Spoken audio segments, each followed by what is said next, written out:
ninka aanu shaqo u dhiibanno buu nabigu yiri ninka aanu shaqo u dhiibanno ee naga qariya irbad ama dun naga qariya iyo wax ka weynba irbad intay leegtay ama dun wax lagu tasho inta qarsada buu nabigu yiri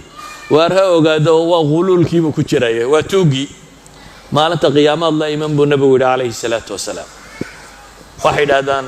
qululku waxyaabo cajabta kuleeya waxa kamid ah qof hadaad xoola ka xadawad oran kartaa hadhow warniyo bari baan wax ka qaatay iska kaysaamax te marka 3 milyan ama 10 milyan oo dadii wax ka dhaxayaad qaatay yaa ku saamaxaya ee agoon leh masaakiin leh dad jaban leh dib leh dad gaajaysan leh yaadu tagiya wax ka saamaxaya marka kan nabigu alayhi salaatu wasalaam wuxuu tilmaamay man kana lana aamilan falyaktasib zawja فإن لم يكن له خادم فليكتسب خادما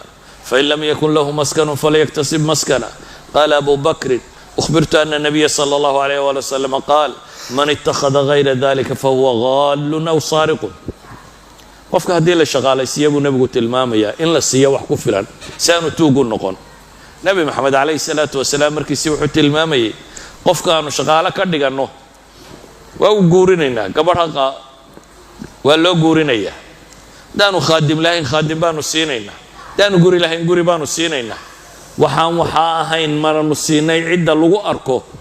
waa tuug buu nabigu yiri waa tuugkaas dadka maamulka ayaa waxay tahay dadka inay asturaan laakiin adiga marnaba kuma banaana inaad waxado